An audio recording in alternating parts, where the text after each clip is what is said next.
Hello friends, आज हम पढ़ेंगे arrest of persons under CrPC means criminal procedure code के अंडर अरेस्ट ऑफ पर्सन कैसे होता है। इसके अंदर हम पढ़ेंगे legal authority of arrest, ground for arrest, safeguards of arrest, rights of arrested person, custodial interrogation and detention and last is bail provisions.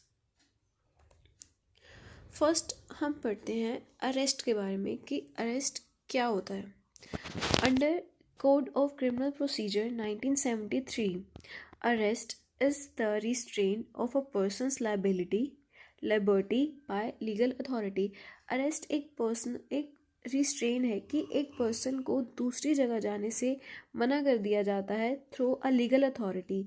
Legal authority हमारी police भी हो सकती है या कोई भी अथॉरिटी जो गवर्नमेंट के अंडर हो, वो किसी पर्सन को दूसरी जगह जाने से मना कर सकती है, उसको एक जगह बांध के रखेगी। That means it is a arrest.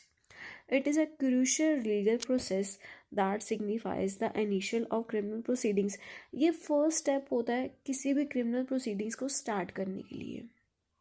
Lawful arrest strike a balance between maintaining public order and safeguarding individual rights.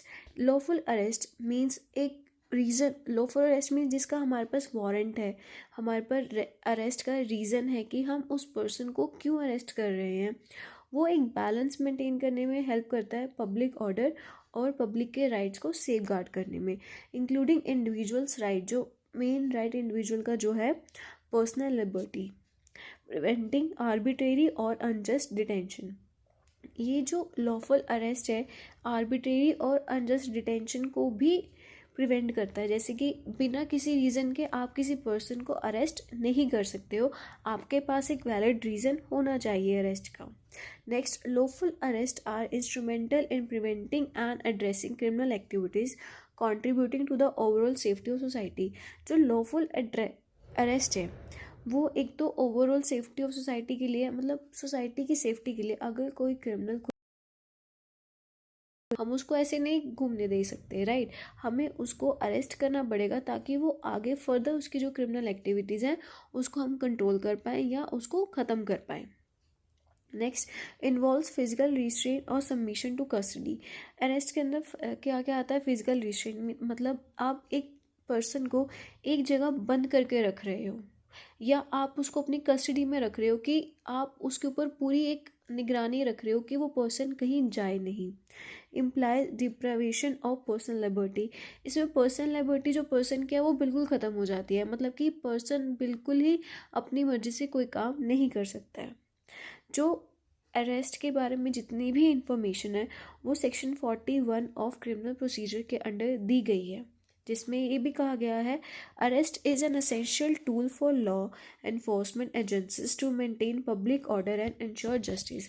Arrest एक एसेंशियल टूल है लॉ एनफोर्समेंट एजेंसीज के लिए, जैसे कि हमारी पुलिस हो गई, हमारी कोर्ट हो गई, वो हमारी लॉ एनफोर्समेंट एजेंसीज है जो कि पब्लिक ऑर्डर को मेंटेन करती है, और जस्टिस मीन्स हमारे जो कोर्ट के थ्रू ऑर्डर्स आते हैं उनको मेंटेन करती है। नेक्स्ट हमारे पास आती है लीगल अथॉरिटी ऑफ अरेस्ट। हमारे पास 3 तरह की लीगल अथॉरिटी है जो कि डिफाइन है section 41, section 46 and section 60 of criminal procedure code. पहले हम पढ़ते हैं सेक्शन 41 में। सेक्शन 41 क्या कहता है? Power of police to arrest without a warrant. Power of police मतलब पुलिस के पास ये पावर है कि वो किसी पर्सन को अरेस्ट कर सकती है बिना अरेस्ट वारंट के। बेसिकली हमने ये सुना है कि अगर आपने किसी पर्सन को अरेस्ट करना है तो हमारे पास एक वारंट होना चाहिए जो कि कोर्ट के थ्रू पुलिस को इशू होता है। बट कुछ मेजर ऑफेंसेस ऐसे भी होते हैं जहाँ पे बिना वारंट के आप एक पर्सन को अरेस्ट कर सकते हैं। अभी सेक्शन क्या कहता है? This section grants the police the authority to arrest individual without a warrant. ये सेक्शन पुलिस को पावर देता है कि वो किसी भी पर्सन को बिना वारंट के अरेस्ट कर सकते हैं। It is based on credible information और a reasonable suspicion of the person's involvement in a cognizable offence. ये एक क्रेडिबल इंफॉर्मेशन जो पुलिस को दी गई है कि ये जो पर्सन है ये बहुत ज़्यादा मेजर ऑफेंस में इन्वॉल्व था, या कोई बहुत ज़्यादा मेजर ऑफेंस जो है ये कमिट करने वाला है, या पुलिस को पूरा रीजनेबल सस्पेशन है कि हाँ that he is a criminal, या वो कोई भी बहुत बड़ा क्रिमिनल है, या कोई जाना माना पर्सन है कि जिसने बहुत बड़ा ऑफेंस क्रिएट किया है, जिसमें या जो पर्सन है वो कॉग्निजेबल ऑफेंस में इन्वॉल्व है। कॉग्निजेबल ऑफेंस मीन्स जो नॉन बेलेबल ऑफेंस है, जैसे कि हमारा मर्डर आ गया। किसी को अगर कोई भी हमारी कंट्री के अगेंस्ट कोई भी अगर कंट्रोवर्सी करता है कुछ भी करने की, the nature and gravity of the offence plays a vital role in determining the justification for an arrest without warrant. ये जो नेचर और ग्रेविटी ऑफ ऑफेंस होगी ना, सिर्फ ये डिसाइड करेगी कि पर्सन को बिना वारंट के अरेस्ट करना चाहिए या नहीं करना चाहिए। बेसिकली हमारा जो रूल है, हमारे जो सीआरपीसी है, वो बेसिकली ये कहती है कि एक पर्सन को आप तभी अरेस्ट कर सकते हो जब आपके पास वारंट है, अदरवाइज आप उसको अरेस्ट नहीं कर सकते। बट सेक्शन 41 पुलिस को ये राइट देता है कि वो किसी भी पर्सन को बिना वारंट के अरेस्ट कर सकते हैं। अब section 46 arrest how made, arrest कैसे कर सकते हैं। Section 46 outlines the proper procedure for making an arrest. Section 46 एक प्रॉपर प्रोसीजर डिफाइन करता है कि एक पर्सन का अरेस्ट कैसे, कब और कहाँ होगा। It specifies that in making an arrest, the person being arrested should not be subjected to more restraint than is necessary to prevent escape. एक इस सेक्शन के अकॉर्डिंग एक पर्सन को अगर आप अरेस्ट कर रहे हो तो उसके ऊपर इतना ही आप रिस्ट्रेन लगा सकते हो जितना कि नेसेसरी है, उससे ज़्यादा नहीं लगा सकते आप। The arresting officer must inform the person being arrested of the offence for which they are being arrested unless the giving of such information would impede the capture of the offender. आप उस person को जिसको आप arrest करने जा रहे हो, आप उसको उतनी ही इन्फॉर्मेशन दोगे अरेस्ट की जितनी उसको नेसेसरी है। आप उसको ज़्यादा इन्फॉर्मेशन नहीं दोगे। आप सिर्फ उसको ये बता सकते हो कि आप उसको क्यों अरेस्ट कर रहे हो। आप उस पर्सन को उससे ज़्यादा कोई इन्फॉर्मेशन आप प्रोवाइड नहीं करोगे। Next is section 60 person arrested to be taken before a magistrate without unnecessary delay. हमारा सीआरपीसी सेक्शन 60 ये कहता है कि अगर आपने किसी पर्सन को अरेस्ट करा है वेदर विद वारंट और विदाउट वारंट, आपको 24 आवर्स के अंदर अंदर आपको उसको मैजिस्ट्रेट के सामने उसको प्रेजेंट करना पड़ेगा। पूरी चार्जशीट फाइल करके आपको मैजिस्ट्रेट के सामने उसको 24 आवर्स के अंदर अंदर आपको उसको वहाँ पे मैजिस्ट्रेट के सामने आपको पेश करना पड़ेगा। Section 60 emphasizes the principle that a person who has been arrested should be taken before the nearest magistrate without necessary delay। उस पर्सन को जो नियरेस्ट मैजिस्ट्रेट होगा, मतलब जो ज्यूरिसडिक्शन के अकॉर्डिंग जो भी मैजिस्ट्रेट होगा, आपको उसके पास उसको पेश करना पड़ेगा without unnecessary delay.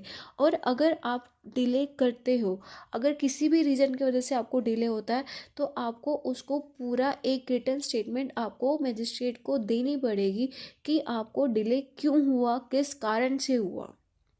Right? This provision ensures that the arrested person is promptly present before a judicial authority, allowing for the magistrate review of the legality of the arrest and safeguarding the rights of the individual।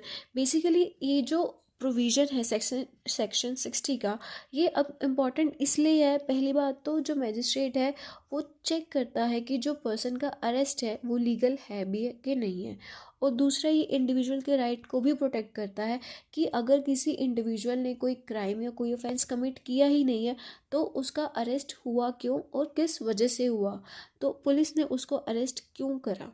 Right? Section 60 का main reason यही है जो judicial authority है वो ये check कर पाए कि भाई जो मेजर अगर कोई ऑफेंस है तो वो उसकी गिल्ट की ग्रेविटी कितनी है।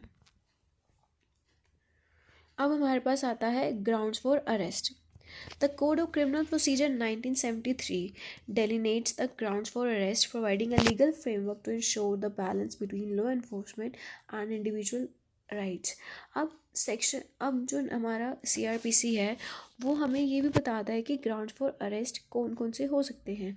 अब प्रोवाइडिंग द लीगल फ्रेमवर्क, ये जो जितनी भी है ये एक लीगली डिफाइन किए गए हैं ताकि जो हमारा सोसाइटी का बैलेंस है वो बना रहे. अगर किसी भी जैसे सोसाइटी का बैलेंस कैसे बना रहे, जो हमारे राइट्स हैं हमारे को कॉन्स्टिट्यूशन के अंदर काफ़ी फंडामेंटल राइट्स हमें ग्रांट किए गए हैं, जिसमें हमारा आता है राइट टू पर्सनल लिबर्टी. अब पर्सनल लिबर्टी में क्या होता है कि आपको कहीं पे आने जाने की कोई भी आपको रोक टोक नहीं है. बट अरेस्ट में आपको क्या होता है कि आप ना कहीं पे आ सकते हो ना आप कहीं पे जा सकते हो. आपको एक जगह जो है वो बंद करके रख दिया गया है. ओके. नहीं, आप ऐसे किसी पर्सन को बंद करके नहीं रख सकते जब तक आपके पास एक वैलिड रीज़न नहीं है. अब section 41 of the code of criminal procedure in India outlines the power of the police to arrest individuals without a warrant. अभी मैंने आपको बताया कि सेक्शन 41 एक ऐसा सेक्शन है CRPC के अंदर जो ये बात कहता है कि एक पुलिस ऑफिसर इंडिविजुअल को अरेस्ट कर सकता है बिना वारंट के, बट उसको उसकी गिल्ट ऑफेंस की ग्रेविटी देखनी होगी कि वो ऑफेंस जो है वो कितना मेजर है और वो कितना सोसाइटी को हार्म कर सकता है. This section provides the legal authority for law enforcement officers to take a person into custody based on credible information और suspicion of the involvement in a cognizable offence. वही बात कि जो वो लीगल अथॉरिटी एक पूरी पावर देता है कि आप एक पर्सन को अगर बहुत ज़्यादा रीजनेबल सस्पिशन है आप उसको बिना वारंट के अरेस्ट कर सकते हैं. अब सेक्शन 41 सब सेक्शन 1 हमारे को क्या कहता है, arrest on the basis of credible information. Credible information के बेसिस पे आप किसी पर्सन को बिना वारंट के कैसे अरेस्ट कर सकते हैं. This section empowers the police to arrest an individual without a warrant based on credible information or a reasonable suspicion of their involvement in a cognizable offense. The emphasis is on the reliability and credibility of the information that led to the arrest. जो भी information police को provide की गई है या कोई भी suspicion police को हुआ है, एक तो वो रीज़नेबल होना चाहिए, रिलायबल भी होना चाहिए कि जो उनको इन्फॉर्मेशन मिली है वो सच इन्फॉर्मेशन है. ऐसा नहीं है कि आपको कोई भी झूठी इन्फॉर्मेशन मिली आपने जाके किसी पर्सन को अरेस्ट कर लिया. नहीं, वो इन्फॉर्मेशन रिलायबल भी होनी चाहिए या वो जो सस्पिशन है वो रिलायबल भी होना चाहिए. Section 41 subsection 2 arrest without a warrant for offences punishable with imprisonment. जो अगर कोई ऑफेंस कमिट हुआ है और उसकी जो इम्प्रीजनमेंट है वो ज़्यादा है, जैसे 7 साल 14 साल 10 साल, ऐसा कोई ऑफेंस कमिट हुआ है तो उस चीज़ के लिए भी आप पर्सन को बिना वारंट के अरेस्ट कर सकते हो. सेक्शन 41 सब सेक्शन 2 हमें ये बात भी कहता है. Section 41 subsection 2 provides the police with authority to arrest without a warrant for offences that are punishable with imprisonment. This include a broad spectrum of serious offences where immediate police action is deemed necessary to prevent evasion or further commission of the offence. मैंने आपको अभी ये बात बोली थी कि police जो है बिना वारंट के तभी अरेस्ट कर सकता है जब उनको पता हो कि क्रिमिनल फर्दर कोई ऑफेंस कमिट कर सकता है या ये कोई ऐसा ऑफेंस कमिट कर चुका है जिसकी इम्प्रीजनमेंट बहुत ज़्यादा है, जैसे 7 साल हो गया, 10 साल हो गया या 14 साल हो गया. अगर पुलिस को एकदम से फ़ोन आता है कि किसी पर्सन ने A पर्सन ने B पर्सन का मर्डर कर दिया, अब पुलिस जो है वो मजिस्ट्रेट के पास जाके वारंट का वेट तो नहीं करेगी, वो जाके फटाफट उस पर्सन को अरेस्ट करेगी ताकि वो फर्दर कोई ऐसा क्राइम कमिट ना कर पाए. नेक्स्ट हमारे पास आता है section 41 subsection A. Notice of appearance before police officer. Section 41A introduces the concept of issuing a notice of appearance before a police officer in certain cases. Instead of immediate arrest, the police may serve a notice require the accused to appear at the police station for further proceedings. This provision is typically applicable to offences with a lesser degree of seriousness and it aims to strike a balance between law enforcement and right of the accused. अब section 41A क्या कहता है, notice of appearance before police police officer. अब जो police है वो accused को notice भेज सकती है कि आपको हमारे सामने प्रेजेंट होना होगा, क्योंकि आपके अगेंस्ट जो है ऑफेंसेस के कोई मतलब ऑफेंसेस के लिए हमारे पास आपके अगेंस्ट इंफॉर्मेशन हमें प्रोवाइड की गई है। ये जो कॉन्सेप्ट है ये इंट्रोड्यूस इसलिए किया गया ताकि जो एक्यूज के राइट्स होते हैं या जो अरेस्टेड पर्सन के राइट्स होते हैं उनको हम लोग सिक्योर करके रख सकें। अब हमारे पास आता है safeguards for arrest. Safeguards of arrest हमारे पास 3 सेक्शंस में है। फर्स्ट हमारे पास है section 50 procedure for arrest when no warrant is present, section 55 medical examination of the arrested persons. अब थर्ड हमारे पास आता है article 22 of the constitution which says right to be informed of the grounds of arrest. First हम पढ़ेंगे section 50 procedure for arrest when no warrant is present. अब section 41 में हमने क्या पढ़ा, पुलिस जो है वो बिना वारंट के किसी भी पर्सन को अरेस्ट कर सकती है रीजनेबल सस्पिशन पे या क्रेडिबल इंफॉर्मेशन पे। अब सेक्शन 50 हमें उसका प्रोसीजर हमें बताता है। Section 50 of the CRPC outline the procedure that must be followed when making arrest without warrant. Section 50 हमें वो प्रोसीजर बताता है जो कि पुलिस को फॉलो करना चाहिए अरेस्ट में जब वो बिना वारंट के कर रही हो, स्पेशली तब police officer making the arrest must inform the police being arrested of the grounds for their arrest. अब पुलिस को कोई भी इन्फॉर्मेशन मिली कि ये जो पर्सन है ये कोई भी XYZ ऑफेंस कमिट कर चुका है या करने वाला है, अब पुलिस वहाँ पे फटाफट गई, पुलिस ने उसको अरेस्ट करना है तो वो उसको बताएगी पुलिस भी हम आपको इस वजह से अरेस्ट कर रहे हैं। वारंट में तो एक पूरा आपको रिटर्न डॉक्यूमेंट होता है कि अब आपको अरेस्ट क्यों कर रहे हैं, किस बेसिस पे कर रहे हैं, कौन से सेक्शंस के अंदर कर रहे हैं, कौन से चार्जेस आपके ऊपर एप्लीकेबल हुए हैं। बट इसमें से पुलिस आपको ये बताएगी कि आपने ये चीज़ करी है इसलिए हम आपको अरेस्ट कर रहे हैं। The person being arrested must also be informed of their right to be released on bail. अब जब पुलिस ने उसको अरेस्ट कर लिया बिना वारंट के तो पुलिस उसको खुद बताएगी बेल के लिए कि आप बेल पे भी रिलीज हो सकते हो, क्योंकि आपको बिना वारंट, चाहे वारंट पे अरेस्ट करा हो चाहे बिना वारंट के अरेस्ट करा हो, बेल के जो राइट्स है वो हर अक्यूज के पास होते हैं। Section 55 Medical examination of the arrested person. Section 55 of the CRPC mandates the medical examination of the arrested person. This provision is in place to safeguard against custodial abuse and ensures that the health and well-being of the arrested individuals are taken into consideration. The medical examination is typically conducted by a registered medical practitioner. अब section 55 क्या कहता है कि जो arrested persons हैं उनका medical examination वही करना ज़रूरी है। क्यों? एक तो उनको जो कस्टोडियल अब्यूज़ होता है, मीन्स अब पुलिस ने अरेस्ट कर लिया, अब उसमें क्या कहा गया है कि 24 आवर्स के अंदर आपको उसको मजिस्ट्रेट के सामने आपको पेश करना है। अब किसी भी पुलिसमैन ने किसी पर्सन को रात को अरेस्ट करा, अब रात को तो आप कोर्ट नहीं खुलवाओगे, रात को आप उसको मजिस्ट्रेट के पास नहीं लेके जाओगे। अब अगले दिन जब कोर्ट ओपन होगी आप उसको मजिस्ट्रेट के सामने तभी लेके जा सकते हो।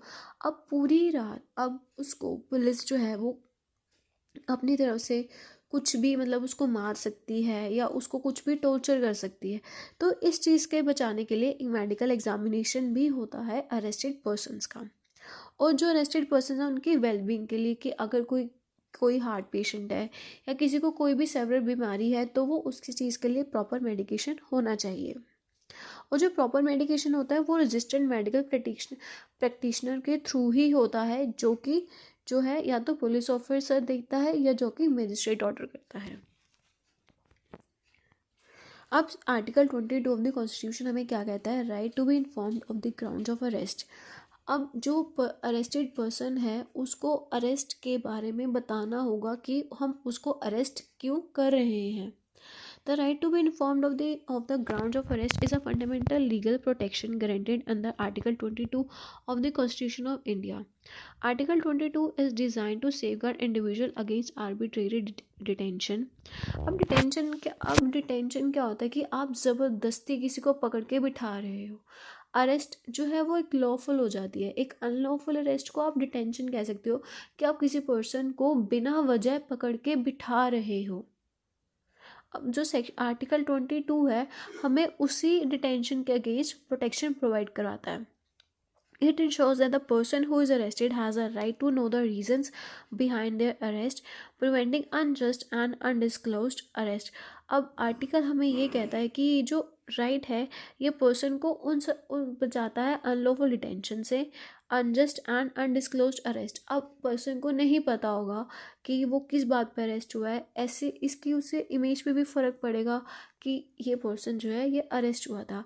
लेकिन अगर रीज़न पता होगा तो पर्सन जो है अपने आप को डिफेंड भी कर सकता है एक बारी को कि नहीं, मैंने ये काम नहीं करा है। Article 22 also guarantees the right to consult and be defended by legal practitioners of one choice.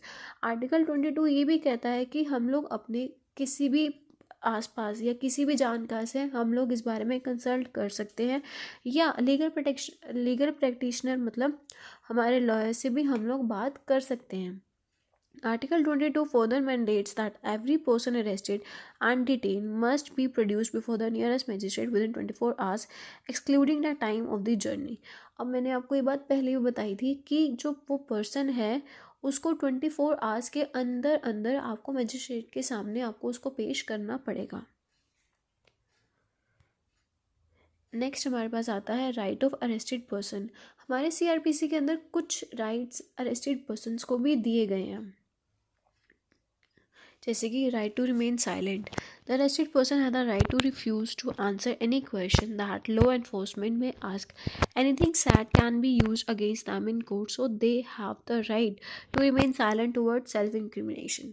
अब जो अरेस्टेड पर्सन है, पुलिस एक बार तो उसको पूरा इन्वेस्टिगेट करेगी, पूरी एक क्वेश्चनिंग करेगी कि आपने ये ऑफेंस क्यों कमिट करा, कब, क्या, क्यों, बहुत सारे पुलिस जो है उसको बहुत सारी क्वेश्चनिंग करेगी।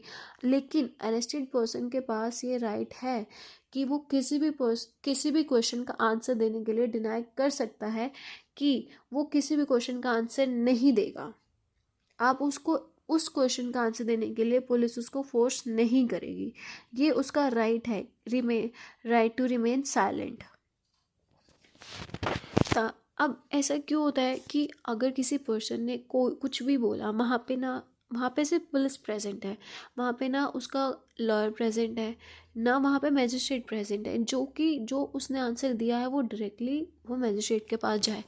बट पुलिस जो है अपनी पावर दिखाने के लिए या अपनी ज़्यादा वो बड़ाई करने के लिए उस स्टेटमेंट को वो चेंज भी कर सकती है। ज़रूरी नहीं है जो स्टेटमेंट अरेस्टेड पर्सन ने दी है वही सेम टू सेम स्टेटमेंट जो है वो मैजिस्ट्रेट के पास या अरेस्टेड पर्सन के लॉयर के पास जा रही है, ऐसा बिल्कुल ज़रूरी नहीं है। इसलिए जो है हमारे CRPC ने अरेस्टेड पर्सन को राइट टू रिमेन साइलेंट का राइट दिया है। सेकंड है right to legal representation. Right to legal representation में मीन्स क्या आता है कि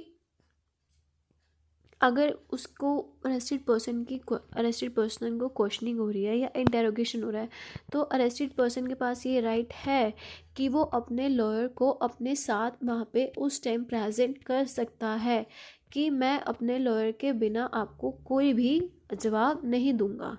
अब अरेस्टेड पर्सन ने लॉयर कर लिया, अब उसकी इंटेरोगेशन चल रही है तो वो उस इंटेरोगेशन के दौरान वो ये बात कह सकता है कि जब तक मेरा लॉयर मेरे पास नहीं होगा मैं आपको किसी भी बात का जवाब नहीं दूंगा, और पुलिस इस चीज़ के लिए उसको डिनाई नहीं कर सकती।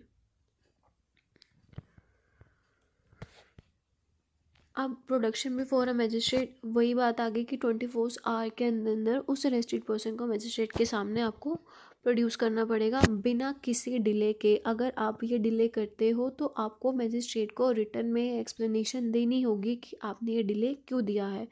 Right to bail. In non bailable offences the arrested person has the right to apply for bell.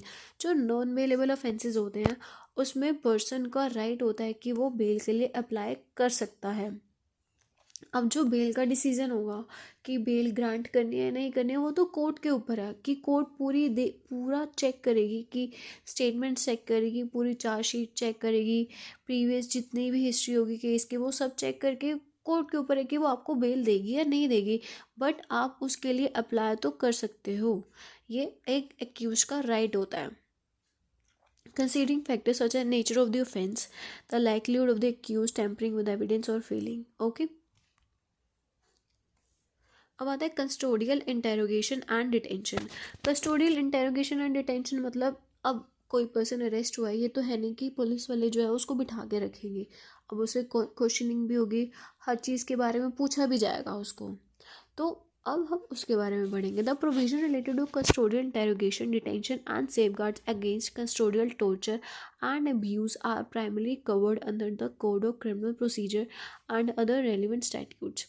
अब CRPC जो है, जो कस्टोडियल अब्यूज़ होता है, कस्टोडियल टॉर्चर होता है, उससे हमें प्रोटेक्ट भी करता है। ये नहीं है कि सिर्फ हाँ पुलिस ने अरेस्ट कर लिया, उसको मारा, सब कुछ करा, ऐसा नहीं होता है। जब तक पुलिस को कोर्ट्स के ऑर्डर नहीं आएंगे प्रॉपर उसको प्रॉपर डिटेन करने के, इंटेरोगेट करने के, पुलिस उसको हाथ भी नहीं लगा सकती है। कोर्ट के ऑर्डर्स बहुत ज़रूरी हैं प्रॉपर इंटेरोगेशन के लिए। ठीक है, पुलिस उसको मुंह से वर्बल क्वेश्चनिंग कर रही है, वो ठीक, वहाँ तक ठीक है, लेकिन उसके बाद पुलिस उसको हाथ नहीं लगाएगी अगर वो उसको जवाब नहीं दे रहा है, या अगर इवन वो गलत भी, अगर अरेस्टेड पर्सन गलत जवाब भी दे रहा है तब भी पुलिस उसको कुछ नहीं कहेगी। Section 57, person arrested not to be detained more than 24 hours. Section 57 of the CRPC states that the person arrested without a warrant shall not be detained for more than 24 hours without being produced before a magistrate. अब जो person arrest हुआ है, अब उसको 24 hours के अंदर अंदर आपको मजिस्ट्रेट के सामने तो मतलब पेश करना ही है, बट आप उसको 24 आवर्स से ज़्यादा आप उसको डिटेन भी नहीं कर सकते।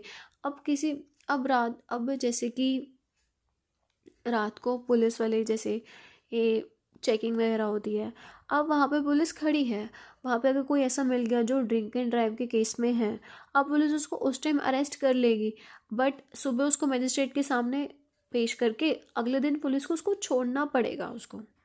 अब अगर मजिस्ट्रेट ने ऑर्डर दे दिया कि नहीं आप इसकी पूरी इंटेरोगेशन करो, या पूरी अच्छे से 15 दिन की आपको इसकी डिटेंशन आपको मिलती है, तो उस टाइम जो है वो कर सकता है।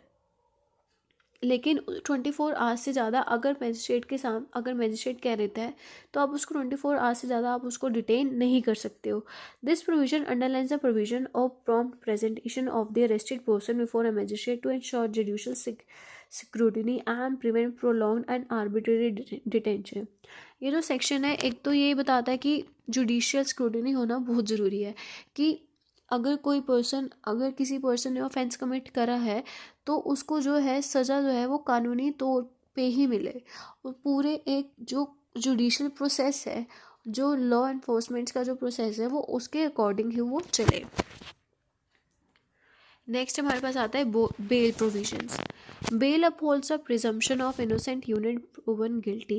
It allows the accused to remain free during a trial process, emphasizing that individuals are not to be treated as guilty before a verdict is reached. अब बेल जो है वो बेल जो है ये प्रिजम्पशन है कि इनोसेंट जो पर्सन है वो अभी तक इनोसेंट है, क्योंकि उसका गिल्ट अभी तक प्रूव नहीं हुआ है। ये हमारी लॉ की बहुत बड़ी मैक्सिम कह लो, या एक लॉ का ये बहुत बड़ा लॉ की बहुत बड़ी कहावत कह लो, इनोसेंट अंटिल प्रूवन गिल्टी। एक पर्सन जो है अगर वो अरेस्ट हुआ है तो वो इनोसेंट है जब तक उसका गिल्ट प्रूव नहीं हुआ है, और बेल उसके लिए एक प्रिजम्पशन है, मतलब एक बेल उसके लिए एक डिफेंस का काम करती है कि यस उसको वो जो है वो ड्यूरिंग ट्रायल प्रोसेस वो बेल ले सकता है, जो ये कहता है कि जो पर्सन है उसको हम इनोसेंट ही ट्रीट करेंगे जब तक उसके अगेंस्ट गिल्ट प्रूव नहीं होता है और एक पूरी प्रॉपर जजमेंट उसके गिल्ट के लिए नहीं आती है। Bail safeguards the fundamental right to personal liberty. जो बेल है वो हमारी पर्सनल लिबर्टी को सेफगार्ड करता है।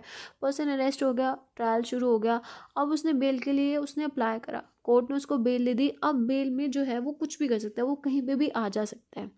It recognizes that individuals should not be unduly deprived of their freedom unless there are compelling reason to do so. ये bell जो है ये कहता है कि किसी भी पर्सन को हम बिना किसी बात के या बिना किसी वजह के बांध के नहीं रख सकते, या उसके हम फ्रीडम को ख़त्म नहीं कर सकते जब तक हमारे पास एक कंपेलिंग रीजंस नहीं है उसको एक जगह बांध के रखने के। Detaining an accused person without bail may compromise their ability to effectively participate in their defense. अब जो अगर किसी पर्सन को बेल ग्रांट हुई है, ठीक है, तो वो अपने लिए कुछ एविडेंस, अगर वो इनोसेंट है, अगर वो सीरियसली इनोसेंट है, तो अपने लिए एविडेंस गैदर कर सकता है, एक प्रॉपर अपने लिए डिफेंस ट्रायल कर सकता है, और जो ट्रायल उसके अगेंस्ट चल रहा है वो उसमें प्रॉपरली फेयरली तरीके से कंट्रीब्यूट भी कर सकता है। अब section 436 CRPC, in what cases bail to be taken. अब कुछ ऐसे केसेस हैं जिसमें बेल हम लोग ले भी सकते हैं और हम लोगों को बेल अप्रूव नहीं भी हो सकती है। पहले हम बात करेंगे किन किन केसेस में बेल अप्रूव हो सकती है। Section 436 primarily addresses cases where the accused is charged with a bailable offence. In such situations, the general rule is that bail should be granted to the person accused. Section 46 ये बोलता है जो bailable offence है उनके under जो है person को bell grant हम लोग कर सकते हैं। बेलेबल ऑफेंस मतलब नॉन कॉग्निजेबल ऑफेंस, कि हाँ उससे सोसाइटी को ज़्यादा हार्म नहीं होगा, या जिसकी जो इम्प्रिजनमेंट है वो 2 या 3 साल है या 5 साल है बस। However, there are exceptions outlined in this section. लेकिन इस सेक्शन में भी हमें कुछ एक्सेप्शन दिए गए हैं कि जिसमें बेलेबल ऑफेंस में भी हम लोग जो कोर्ट है वो बेल के लिए डिनाई कर सकती है। जैसे कि टेम्पर विद एविडेंस, कोर्ट को ये लगता है कि अगर एक्यूज जो है वो बेल पे बाहर गया तो वो एविडेंस के साथ छेड़छाड़ कर सकता है, विटनेस जो है केस के उनको परेशान कर सकता है, उनको डरा धमका सकता है, या कोई भी और ऑफेंस क्रिएट कर सकता है अगर वो बेल पे बाहर गया तो। द डिफेंस टू ग्रांट और deny bail under section 436 involves the exercise of judicial discretion. Courts consider the specific facts and circumstances of each case to determine the whether bail is appropriate. अभी मैंने आपको थोड़ा time पहले भी ये बताया था कि अगर कोर्ट बेल ग्रांट कर रहा है तो वो बहुत सारी चीज़ें देख के बेल ग्रांट करेगा, जैसे कि ऑफेंस की और जो सीरियसनेस ऑफेंस जो है वो कितना सीरियस है, और उसके हिस्ट्री चेक करेगा केस की, उसके हर सर्कमस्टांस चेक करेगा, फैक्ट्स चेक करेगा केस की, तभी वो कोर्ट जो है वो बेल ग्रांट करता है। लेकिन कोर्ट जो है डिनाई भी कर सकता है बेल के लिए। ज़रूरी नहीं है कि बेलेबल ऑफेंस में भी आप लोगों की एक एक्यूज पर्सन को बेल प्रोवाइड की जाएगी। नेक्स्ट हमारे पास है section 437, when bail may be taken in the case और cases of non bailable offence. Non bailable offence means cognizable offence, जैसे हमारा मर्डर आ गया, हमारे पास रेप आ गया, कल्पेबल होमिसाइड हो गया। ऐसे केसेस में ये जो केसेस होते हैं ये नॉन बेलेबल ऑफेंस होते हैं, मतलब कॉग्निजेबल ऑफेंस होते हैं। इसमें सज़ा क्या है, 7 साल, 10 साल, 14 साल ऐसे। Section 437 deals specifically with cases involving non-bailable offences. Unlike bailable offences, non-bailable offences are generally more serious in nature and may carry several penalties.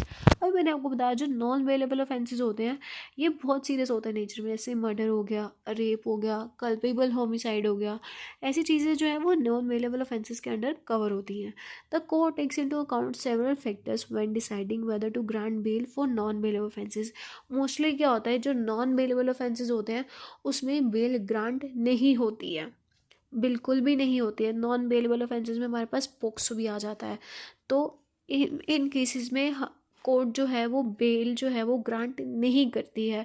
बहुत रेयर केसेस ऐसे होते हैं कि जिसमें बेल ग्रांट हो जाती है, जैसे कि इसमें कोर्ट क्या देगा, nature and gravity of offence, character and antecedents of the accuse. अगर एक्यूज जो है वो 4 साल से जेल में बंद है और उसका ट्रायल प्रोसेस चल रहा है, तो अगर वो बेल के लिए 4 साल बाद अप्लाई करता है, या 4 साल बाद वो सोचता है कि उसको बेल चाहिए, तो कोर्ट जो है उसका करेक्टर चेक करेगी कि उस 4 साल में उसका करेक्टर कितना चेंज हुआ है, या उस 4 साल में उसका बिहेवियर, उसका नेचर क्या था।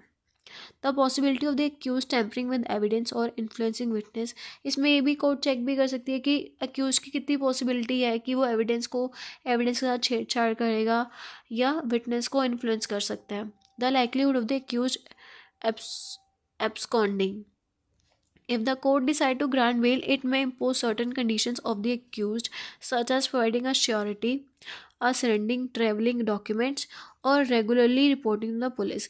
अब एक नॉन बेलेबल ऑफेंसेस में अगर कोर्ट अगर बेल ग्रांट करती है तो वो कुछ कंडीशंस पे करती है। पहली बात, उसको एक श्योरिटी प्रोवाइड करना पड़ेगा। श्योरिटी इन द सेंस कि अगर ए पर्सन जो है उसको बेल मिल गई तो वो बी पर्सन को एज अ श्योरिटी रखेगा कि अगर ए पर्सन कल को कहीं पे भी, बी पर्सन अपनी श्योरिटी देगा कि ए पर्सन कल को कहीं पे भी चला जाता है या कुछ भी करता है तो जो बी पर्सन है वो अरेस्ट होगा और उसके अगेंस्ट ट्रायल चलेगा जो ए के अगेंस्ट चलना था एज अ श्योरिटी, क्योंकि ए एज श्योरिटी बी को अपनी जगह रखता है कि अगर कल को ए कुछ भी करता है तो उसके लिए जिम्मेवार बी होगा।